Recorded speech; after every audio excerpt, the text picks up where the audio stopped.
चंद्रयान 3 इस वक्त चांद की ऑर्बिट में है। ये हमारे लिए खुशी की बात है। चंद्रयान 3 चांद के नजदीक पहुंच गया है, लेकिन इसरो के लिए थोड़ी हताशा करने वाली खबर सामने आई है कि रूस ने एक ऐसा ऐलान कर दिया है जिसने इसरो और पूरी दुनिया का ध्यान केंद्रित किया है। पर उसने ऐसा क्या ऐलान किया है कि चंद्रयान 3 की सॉफ्ट लैंडिंग से पहले रूस अपना मून मिशन लॉन्च करेगा। रूस की अंतरिक्ष एजेंसी कॉस्मोस की मून मिशन का नाम लूना 25 है। ये मिशन पिछले 50 साल से पेंडिंग था। अचानक ही रूस ने ऐसा ऐलान कर दिया। 11 अगस्त को लूना 25 मून मिशन लॉन्च करने वाला है। कहीं एक्सपर्ट्स का मानना है कि चंद्रयान 3 की सॉफ्ट लैंडिंग से पहले लूना 25 चंद्रयान से पहले पहुंच जाएगा। आपको लग रहा होगा कि क्या ये संभव है? अगर संभव है तो फिर चंद्रयान 3 को इसरो ने क्यों नहीं पहुंचाया? आइए जानते हैं डिटेल में क्यों ऐसा हुआ चंद्रयान 3 के साथ। सबसे पहले तो हम ये जानते हैं कि चंद्रयान 3 को चांद की ऑर्बिट में घुमाया क्यों जा रहा है। उसे सीधा चांद पर लैंड क्यों नहीं करवाया जा सकता? अब आप में से काफी लोगों ने इस बात पर गौर किया होगा कि 14 जुलाई 2023 के दिन जब हमारा चंद्रयान 3 लॉन्च हुआ था तो ये आसमान में बिल्कुल सीधा खड़ा होकर ऊपर नहीं गया, बल्कि एक एंगल में थोड़ा सा झुककर ऊपर की तरफ गया था।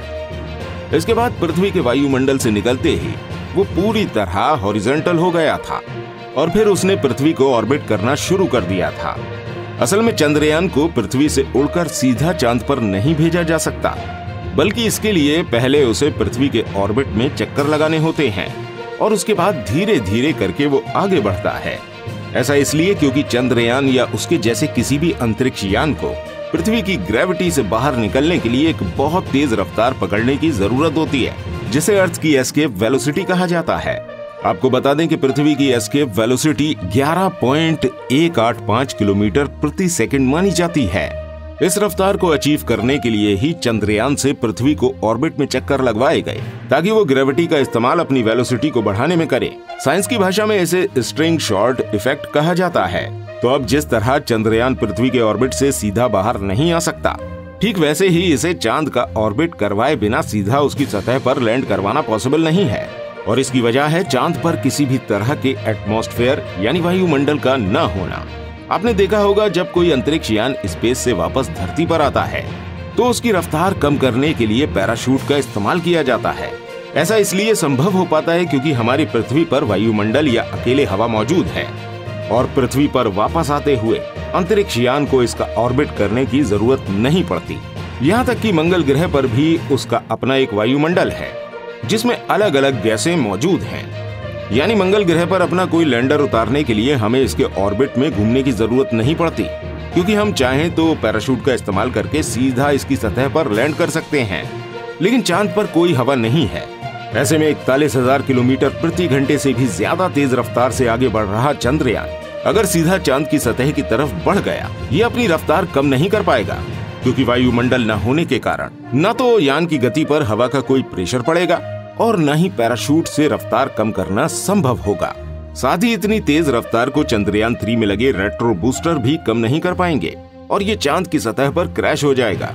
यही वजह है कि चंद्रयान 3 को चांद के ऑर्बिट में प्रवेश करवाना इस मिशन की एक बहुत बड़ी कामयाबी है। और हमारे लिए ये बस कह देना जितना आसान है, इसरो के वैज्ञानिकों के लिए इसे सच में करना काफी मुश्किल है। एक्सपर्ट्स ने यह भी दावा किया है कि चंद्रयान 3 से पहले चांद के दक्षिणी ध्रुव पर अपने स्पेसक्राफ्ट लूना 25 को उतार देगी कॉस्मोस। तो आइए जानते हैं ऐसी क्या खास बात है लूना 25 में। Engineering wise and science wise काफी इंटरेस्टिंग है लूना 25। ये जो आप इमेजेस देख रहे हैं वो लॉन्च किट है। आप आर्किटेक्चर देखो तो काइंड ऑफ नीचे का जो propulsion मॉड्यूल जिसमें फ्यूल और इंजन है वो सेपरेट है। ऊपर के जो साइंस और इंस्ट्रूमेंटेशन मॉड्यूल हैं, इससे इसका मतलब ये है कि टेक्निकली आपने एक बार फ्रीज कर दिया डिजाइन, तो इसके ऊपर आप अलग अलग चीजें डालते जा सकते हैं, जैसे फ्यूचर में रिटर्न व्हीकल कुछ भी, और लेजर मास एनालाइजर है जो कि लैंडर पर फिक्स होगा और एक कूप होगा साइड में, एक जेसीबी टाइप छोटी सी मशीन जो मिट्टी निकालकर उसे देगी। ये थी लूना 25 से जुड़ी डिटेल्स। रूस का लूना 25 चंद्रयान से पहले चांद के दक्षिणी ध्रुव पर पहुंच गया तो रूस की स्पेस एजेंसी इसरो से आगे निकल जाएगी। रूस ने कहा है कि उसका लूना 25 मिशन 5 दिन में चांद के ऑर्बिट तक पहुंच जाएगा। उसके बाद 5 से 7 दिनों तक वो चांद के आकाश में घूमेगा। इसके बाद रूसी लूना 25 चांद के दक्षिणी ध्रुव पर सॉफ्ट लैंडिंग करेगा। यदि हम तिथियों को गिने तो रूस 22 अगस्त तक चांद पर पहुंचने का दावा कर रहा है। वहीं चंद्रयान की निर्धारित लैंडिंग तिथि है 23 अगस्त को चांद के दक्षिणी ध्रुव पर। इसका मतलब है कि रूस चांद के दक्षिणी ध्रुव पर या तो भारत के साथ समय पर पहुंचेगा या उससे थोड़ी देर पहले। रूस के इस निर्णय ने लोगों को थोड़ा चौंकाया है। विशेषज्ञों के अनुसार सभी की दुनिया भर में यही इच्छा होती है कि वो अपने आप को प्रमुख काम में प्रमुख बनाए। शायद रूस भी अब चाहता है कि वो चांद के दक्षिणी हिस्से में पहुंचने वाला पहला देश बने। इस पर आपकी क्या राय है, हमें कमेंट करके जरूर बताइएगा और हमारी वीडियो को लाइक जरूर कीजिएगा और हमारे चैनल को सब्सक्राइब करें। Thanks for watching. जय हिंद।